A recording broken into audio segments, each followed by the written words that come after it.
네, 안녕하세요. 설el개입니다. 갈수록 연준 위원들의 비둘기적 발언이 시장에 평화로운 분위기를 조성해주고 있었죠.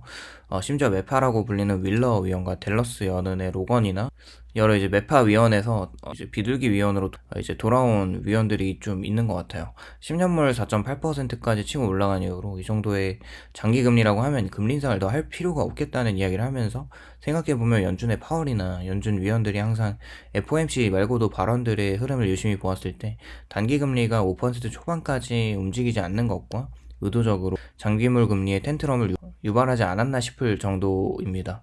그렇게 지금 10년물 채권 금리가 4.6% 정도로 안정이 되고 있어요. 물론 CPI와 30년물 채권 입찰 이후에 금리가 다시 튀다가 이스라엘 하마스 전쟁이 헤즈볼라까지 좀 퍼지면서 안전자산 심리 현상으로 채권으로 많이 몰리고 있는 상황인 것 같아요. 근데 이번 주 SCHD에 편입된 펩시의 3분기 매출 어닝 서프라이즈는 진짜 대박이었습니다. 이번에 이제 코카콜라와 펩시는 미국인들의 비만 치료제가 인기를 끌면서 급락한 부분을 생각을 해보면 당분간 이제 모멘텀이 없을 거라고 생각을 했었는데, 역시 시급력의 근본은 근본이라고 생각해서 바로 매출을 인플레이션 가격을 소비자에게 그냥 전가시켜버리면서 브랜드 파워로 매출을 대박을 터뜨렸죠.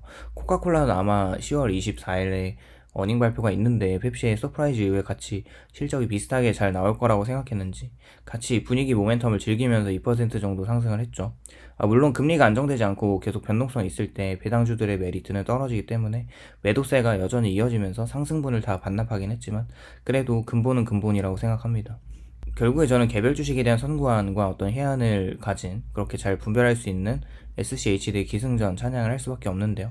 전반적으로 코카콜라나 펩시는 그렇게 이제 2% 정도 하락을 했지만 SC는 그냥 전날에는 0.5% 상승하고 이번에는 그렇게까지 하락을 하지 않으면서 잘 마무리를 했어요, 이번 주를. 이게 어쩌면 ETF의 단점이라고도 볼 수 있는데, 생각을 해보면 그만큼 안전하게 탄탄하게 MDD를 낮추면서 마음 편하게 투자할 수 있는 부분이라고 생각이 들긴 하고 있어요.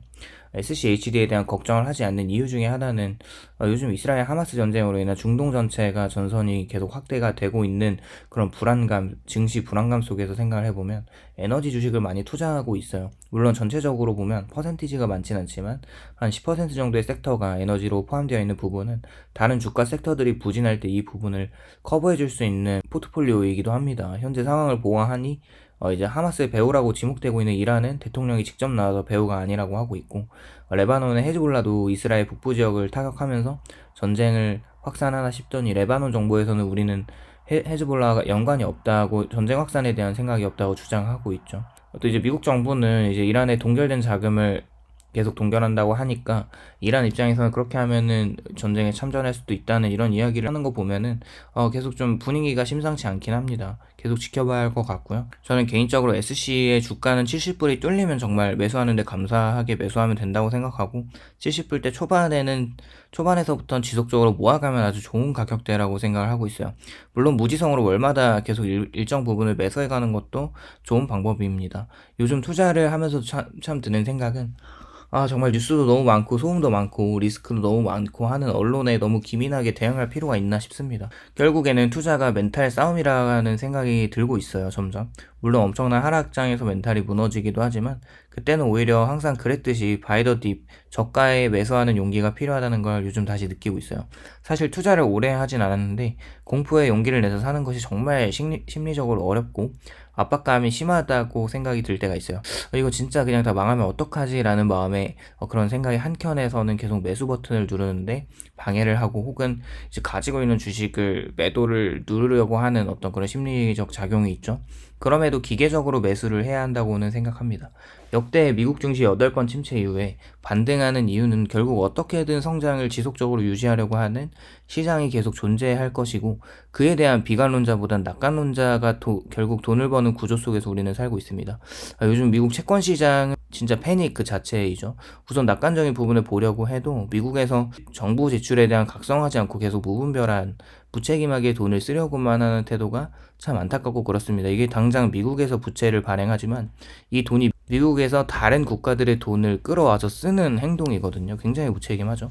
그렇게 어느새 2000년대에 들어서 건국 이후로 쌓아올린 부채를 2배로 만들어 버렸고, 아마도 앞으로는 더욱더 부채를 찍으면서 그것을 상쇄할 만한 GDP나 세수가 거치지 않으면 많은 사람들은 미국이 파산할 거라고 이야기를 하고 있습니다. 물론 미국이 그 정도의 성장을 계속 할 거라고 생각도 하고 있긴 한데, 지금까지 해왔던 어떤 투자가 허공에다 뿌려진 돈이라고 생각하면 미국은 파산할 수밖에 없습니다. 그러나 오히려 애플이나 구글 같은 현금이 많이 있는 기업들은 현재 웃긴 게 미국 자체의 신용 등급이 AA, 그러니까 이제 AA로, 트리플 A에서 더블 A로 내려갈 판에 얘네들은 트리플 A를 받을 만큼 우량한 회사들인 게 참 아이러니합니다. 이 회사들도 다 미국 안에 있는 회사라고 보면 SC에서 가장 마음에 드는 알고리즘 중 하나가 현금 흐름이 우수하고 부채 비율이 낮은 기업들을 선별해서 투자하는 것이 요즘에 정말 좀 최고의 투자처가 아닌 이런 생각도 해보게 됩니다.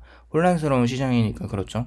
그래서 저는 SC가 미국 채권보다 더 안전하다고 생각하는 이유를 이렇게 생각해 봤어요. 그 중에 가장 큰 하나가 SC에 들어갈 수 있는 기업들이 방금 말했듯이 부채 비율이 낮고 현금 흐름이 많은 기업이라는 점과 미국은 지속적으로 구조적으로 볼 때 부채를 찍어낼 수밖에 없는 국가라는 점에서 둘의 어떤 알고리즘이 다르죠.